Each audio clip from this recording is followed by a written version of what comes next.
नमस्कार. Kitchen queen या आपल्या चॅनलमध्ये तुम्हा सर्व खवय्यांचं खूप खूप मनापासून स्वागत आहे. आजच्या युगात उपमा हा आपल्या आयुष्यातील अविभाज्य भाग झाला आहे. सकाळच्या नाश्त्यात अनेक घरांमध्ये उपमा केला जातो. रवा उपमा चवदार आणि आरोग्यासाठी उत्तम नाश्ता. रवा उपमा बनवताना काही गोष्टी लक्षात ठेवल्या पाहिजेत. असे केल्याने रवा उपमा अत्यंत स्वादिष्ट बनतो आणि असा स्वादिष्ट उपमा बनवण्यासाठी हा व्हिडिओ शेवटपर्यंत बघा. चला तर आता आपण उपमा कसा बनवायचा ते पाहूयात. तर रव्याचा उपमा बनवण्यासाठी लागणारं साहित्य मी तुम्हाला सांगते. इथे मी 1 वाटी रवा घेतलाय. त्यानंतर इथे बघा भाज्यांमध्ये मी मटार घेतले आणि गाजर घेतले आहेत. त्यानंतर कांदा घेतला उभा चिरून, बारीक चिरलेला टोमॅटो, मिरच्या घेते तिथे 3-4 मिरच्या घेते तशा. त्यानंतर कढीपत्ता घेतलाय, 2 चमचे मुगाची डाळ घेतली आहे, शेंगदाणे घेतले आहेत. त्यानंतर इथे मसाल्यांमध्ये बघा फोडणीसाठी मी इथे मोहरी घेतली आहे, जिरं घेतलं आहे, हिंग पावडर घेतलं आहे, इथे बडीशेपची पूड करून घेतली आहे मी, आणि हळद घेतलाय, तेल घेतलंय, चवीनुसार मीठ आणि थोडी साखर. तर आता आपण ना एक कढई ठेवली आहे. त्या कढईमध्ये आपण थोडंसं तेल घालूयात. उपमा करायचा आहे ना, तर आपल्याला थोडं तेलच लागेल. इथे आपण डालडा किंवा तूप वापरायचं नाहीये. आणि सुरुवातीला रवा आपण भाजून घेऊयात. 1 वाटी रवा घेतलाय, तो आपण मंद गॅसवरती व्यवस्थित भाजून घ्यायचा. त्यात मी रवा भाजून घेते. तर आता आपला रवा भाजतोय तोपर्यंत आपण आहे ना 1 टोपभर पाणी एवढं आपण गरम करत ठेवूया. तर आपला आता हा रवा आहे ना छान परतून झालेला आहे.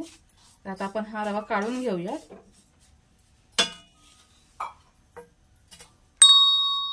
मी गॅस बंद करते आणि रवा काढून घेते. आता आपण रवा काढून घेतलाय.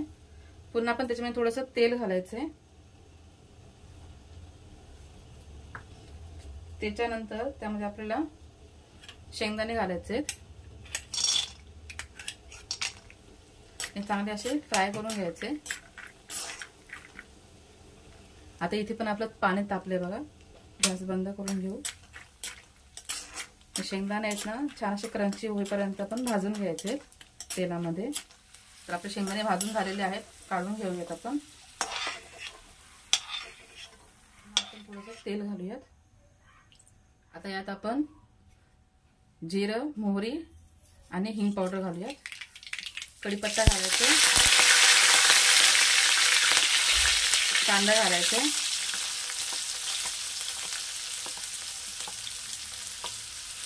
आणि मिरच्या घालायच्या. ते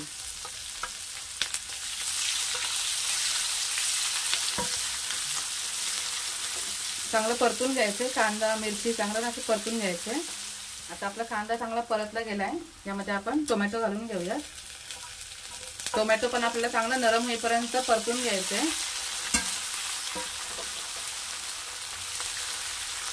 टोमॅटो पण आपला चांगला नरम झालेला आहे.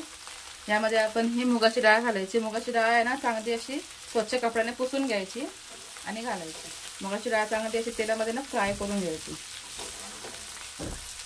आता हे चांगलं आपलं मिश्रण परतून झालेलं आहे. यामध्ये आपण मटार आणि गाजर घालायचे.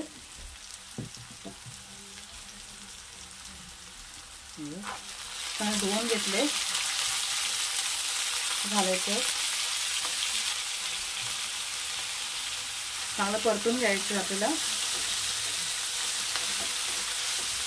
आपल्याला कसं माहिती का, उपम्यामध्ये आपल्याला जर आपल्या भाज्या जास्त पाहिजे असतील ना, जास्तीच्या भाज्या तर आपण घालू शकतो. आपल्या टेस्टनुसार आहे. जर आपल्याला भाज्या जास्त पाहिजे असेल तर आपण घालू शकतो, किंवा कमी पाहिजे असेल तर कमी सुद्धा घालू शकतो. तर यात थोडंसं आपण मीठ घालायचंय, म्हणजे आपल्या भाज्यांना सुद्धा मीठ लागेल चांगलं. पुन्हा परतून घ्यायचं. आता आपण काय करायचं, हे ना चांगले वाफेवरती शिजवून घ्यायचे मटार आणि गाजर. तर आपण गॅस कमी करायचंय, झाकण मारून एक चांगलं वाफ काढून घ्यायची. 2 minutes later. तर आपण एक काढून बघूयात आपले मटार आणि गाजर शिजले की नाही ते. आपल्या भाज्या छान शिजलेल्या आहेत. परतून घेऊ चांगलं. शिजले आहेत. तर आता आपण आहे ना जो रवा भाजून घेतला होता ना तो याच्यामध्ये घालून घेऊया.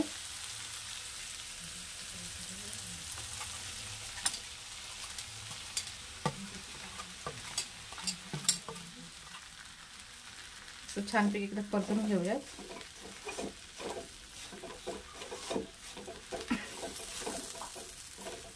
आता यामध्ये आपण जे हळद घेतली आहे ना, हळद आणि बडीशेप पावडर, चवीनुसार मीठ,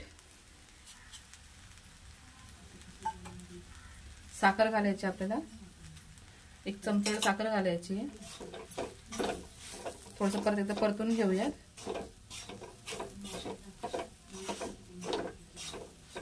आता याच्यामध्ये आपण पाणी गरम करून ठेवलंय ना ते घालायचंय.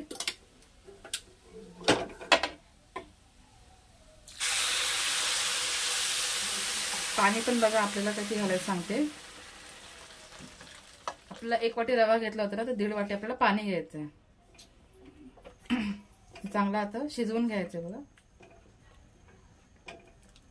म्हणजे आपला सत्यनारायणाचा जरी शिरा करायचा असेल, प्रसाद करायचा असेल तरी सुद्धा आपल्याला गरम पाणी किंवा गरम दूधच आपण वापरायचंय.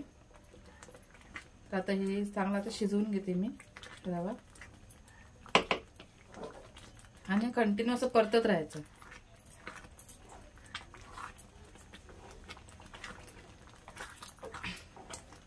आता आपला उपमा ना थोडासा घट्ट होत आलाय.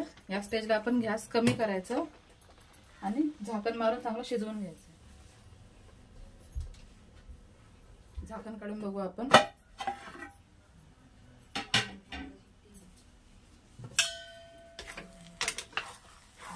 परतून घेऊयात.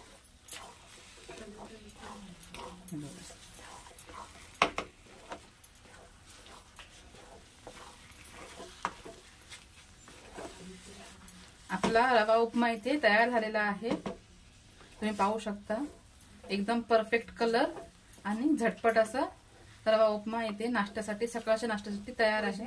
कोथिंबीर भुरभुरून घेऊयात. तर तयार आहे आपला रवा उपमा.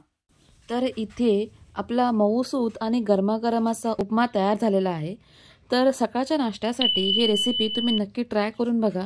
रेसिपी आवडल्यास चॅनलला लाईक, शेअर, सबस्क्राईब करायला विसरू नका. भेटूयात नवीन रेसिपीसोबत. तोपर्यंत स्वस्त राहा, मस्त राहा.